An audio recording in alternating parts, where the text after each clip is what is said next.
Hi, welcome to yoyo TV. Telugu రాష్ట్రాల్లో రాజకీయ పరిణామాలు రోజుకో విధంగా మారుతున్నాయి. ముఖ్యంగా అదానీ ముడుపుల వ్యవహారం అటు తెలంగాణ ఇటు ఆంధ్రాలో సంచలనంగా మారింది. అదానితో రెండు తెలుగు రాష్ట్రాల్లో జరిగిన ఒప్పందాలపైన చర్చ మొదలైంది.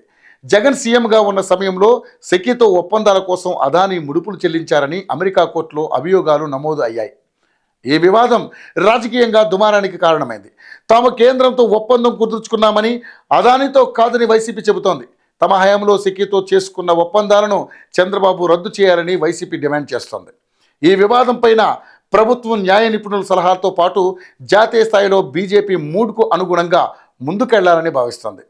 జగన్ను టార్గెట్ చేస్తూనే బీజేపీతో సమస్యలు రాకుండా ఆచితూచి వ్యవహరిస్తోంది. ఇప్పటి వరకు ఈ వ్యవహారం పైన ఎక్కడా కూటమి నేతలు తమ ఆలోచన స్పష్టం చేయలేదు. తాజాగా ఢిల్లీలో స్పందించిన పవన్ ఈ వ్యవహారం చంద్రబాబు అధ్యయనం చేస్తున్నారని మాత్రమే చెప్పుకొచ్చారు. అటు తెలంగాణలో ఉన్న కాంగ్రెస్ ప్రభుత్వం కీలక నిర్ణయం తీసుకుంది.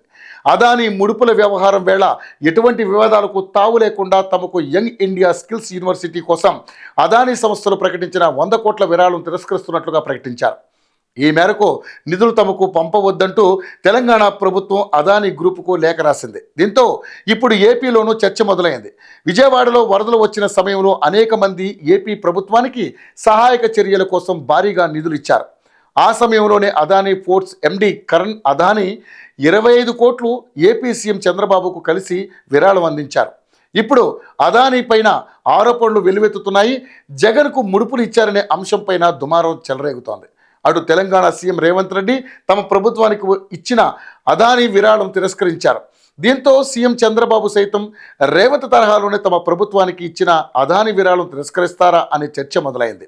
అదానీ విరాళం చంద్రబాబు తిరస్కరిస్తే రాజకీయంగా ఎలాంటి పరిణామాలు చోటు చేసుకుంటాయనేది పొలిటికల్ సర్కిల్స్లో భిన్నాభిప్రాయాలు వ్యక్తమవుతున్నాయి.